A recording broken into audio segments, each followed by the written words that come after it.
Break news. Erravelli farm house లో కేసీఆర్ హరీష్ సమావేశం ముగిసింది. కవిత అంశంపైన చర్చించినట్టు సమాచారం అందుతోంది. సుమారు 4 గంటల పాటు జరిగిన ఈ భేటీలో కాళేశ్వరం కమిషన్ నోటీసులపైనే ప్రధానంగా దృష్టి సారించారు.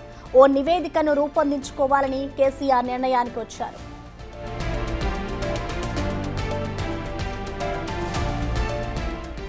దీనిపై పూర్తి సమాచారాన్ని మా ప్రతినిధి దుర్గారెడ్డి అందిస్తారు. దుర్గారెడ్డి, చెప్పండి, ఇటు కేసీఆర్ ఫామ్ హౌస్ లో హరీష్ రావు సమావేశానికి సంబంధించిన అప్డేట్స్ ఏ విధంగా ఉంది? మొత్తానికి సమావేశం కూడా ముగిసింది.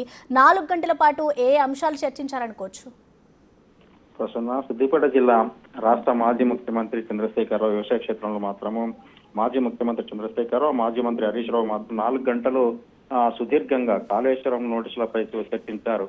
ఆ తర్వాత ఎప్పుడైతే ఎన్డీఏసీ సంబంధించిన జస్టిస్ నివేదికలో ఎవరైతే ఇంజనీర్లు ఉన్నారో వాళ్ళందరూ పిలిచి చివరికి వాళ్ళను ఎలాంటి ప్రశ్నలు అడిగారు, మేము ఏం సమాధానం చెప్పారని కూడా వాళ్ళతో కొంతమందితో ఫోన్లో మాట్లాడినట్టు కేసీఆర్ మాజీ ముఖ్యమంత్రి కొంత సమాచారం అయితే మనకు అందుతుంది. దీంతో పాటు ఆధ్వర్యంలో కొంతమంది రిటైర్డ్ ఇంజనీర్లతో కూడా కేసీఆర్ ఫోన్ లో మాట్లాడారు.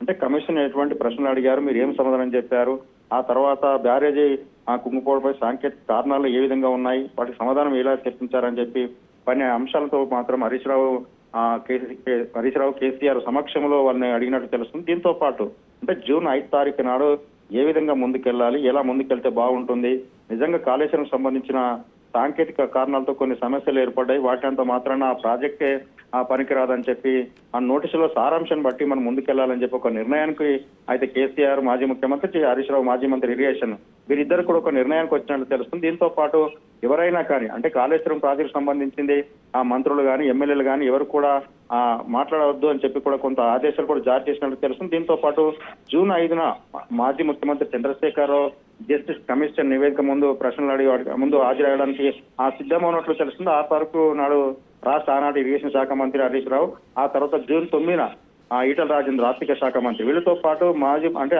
మున్సిపల్ శాఖ మంత్రి మాజీ కేటీఆర్ కూడా నోటీసులు వచ్చినట్టు తెలుస్తుంది. అతను కూడా హాజరయ్యే అవకాశాలున్నాయి. అలానంటే బీఆర్ఎస్ కు సంబంధించిన మాత్రము కాళేశ్వరం సమస్యను ఎదుట హాజరైన 4 గంటలకు సుదీర్ఘంగా వాళ్ళు చర్చించిన విషయాలైతే వాళ్ళు ప్రస్తావన తీసుకొచ్చుకున్నారు. దీంతో పాటు ఎక్కడైతే కాళేశ్వరం కుంగుబాటు తర్వాత ఏర్పడ్డ పలుగులు కావచ్చు, లేకుంటే మిగతా వాటి అన్నిటిని కూడా కూలంకుషంగా క్లియర్ గా ఒక నివేదిక తయారు చేసుకొని ముందుకెళ్లాలని ఒక ప్లాన్ ప్రణాళిక వాళ్ళు సిద్ధం చేసుకున్నట్టు తెలుస్తుంది. ఏదేమైనా సరే అంటే దాదాపు ఇది మూడోసారి భేటీ అవడం హరీష్ రావును కేసీఆర్, ఇది మూడోసారి భేటీ అవడం. మూడోసారి భేటీలో మాత్రం 4 గంటలు వాళ్ళు సుదీర్ఘంగా చర్చించడం జరిగింది.